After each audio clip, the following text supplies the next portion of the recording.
आजच्या आपल्या चॅनलवर अतिशय महत्त्वाची अशी माहिती सांगितली जाणार आहे, तर व्हिडिओ आपला कुठे स्किप न करता पूर्णपणे पहा, जेणेकरून तुम्हाला अशी माहिती पहिल्यांदाच यूट्यूबवर मिळत आहे. कारण ही आसनाबाबतीत आहे. खूप महत्त्वाची आणि खूप लाभदायक ही माहिती आहे, तर आपला व्हिडिओ संपूर्ण पहा. श्री स्वामी समर्थ. जय जय स्वामी समर्थ. आसन का महत्त्वाचे, त्याचे विशेष काय महत्त्व असते हे तुम्हाला माहीतच नसेल. केंद्रात फक्त एवढंच सांगतात की आपण कोणतीही सेवा करायला गेलो तर आपल्याला आसन हे घेतलं पाहिजे, एवढंच माहीत असतं. पण ते आसनचं प्राधान्य महत्त्व काय आहे ते मी आज तुम्हाला पहिल्यांदाच आपल्या व्हिडिओमार्फत सांगणार आहे. तर तुम्ही व्हिडिओ कुठे स्किप न करता पहा, कारण आसनचे खूप महत्त्व असते. तर बघा, आसन हे स्वतःच स्वतंत्र असावं आणि इतरांना कधीच वापरायला देऊ नये. आपलं आसन आपणच वापरावे. आसन म्हणजे अतिशय पवित्र वस्तू, त्याची अवहेलना कधीच करू नये. ते कधीच पायाने पुढे मागे सरकू नये. त्याचा योग्य तो मान त्याला द्यायलाच पाहिजे व त्यावर आदरही करावा. कारण आसन म्हणजे वाहन.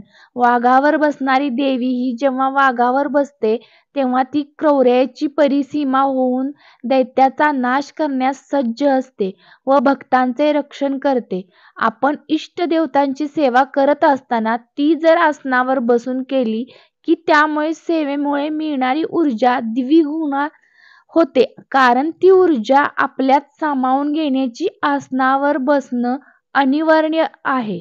नाहीतर ती ऊर्जा प्रक्षेपित होईल.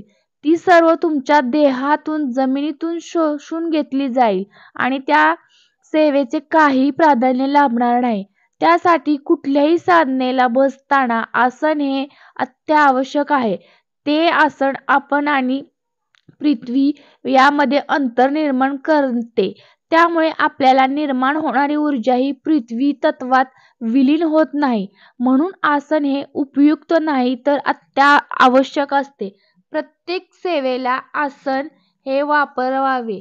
कोणाचेही दुसऱ्या व्यक्तीचे आसन वापरूच नये, कारण त्याची सर्व नकारात्मकता ऊर्जा आपल्यात सामावते. याचा अभ्यास म्हणजे आभा, त्याला इंग्रजीमध्ये ऑरा म्हणतात.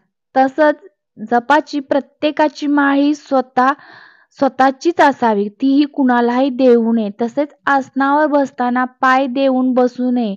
त्याला एक आपल्याला आवडेल असे नाव द्या. फक्त आपल्याला माहीत असावे. सेवा करण्यापूर्वी त्या आसनाला आपण कोणत्या नावाने हाक मारायची, आदरातिथ्य हाक मारा, म्हणजे संबोधवा. समजा आसनाचे नाव जर तुम्ही वनराज ठेवले असेल तर त्या आदराने हाक मारून त्यावर प्रथम नमस्कार करावा. गुडघे टेकून त्यावर बसावे हे व सेवेसाठी साधनेसाठी सज्ज व्हावे. असे केल्याने काय होते, ही आसन देवता आपल्याला संरक्षण देऊन सर्व आदिदैविक, आदिभौतिक, आध्यात्मिक सर्व प्रकारे संरक्षण करते. जर समजा कोणाचे आसन खाली म्हणजे जमिनी खाली उचलायचे राहिले असेल तर ते पायाखाली न तुडवता व्यवस्थित ठेवावे. कारण आपण असे केल्याने त्यावर त्याची वैयक्तिक आभा तयार होते आणि ती आभा आपले संरक्षण करते.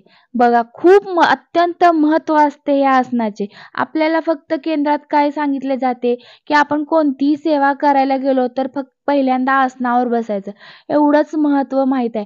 पहिल्यांदाच मला वाटतं यूट्यूबवर आपल्या स्वामींच्या फॅमिली या चॅनलवर हा आसनाचा व्हिडिओ बाबतीत माहिती तुम्हाला सांगितली गेली असेल. परंतु आसनाचे खूप प्राधान्य महत्त्व आहे हे तुम्हाला पूर्ण व्हिडिओ पाहिल्यावर समजले असेल.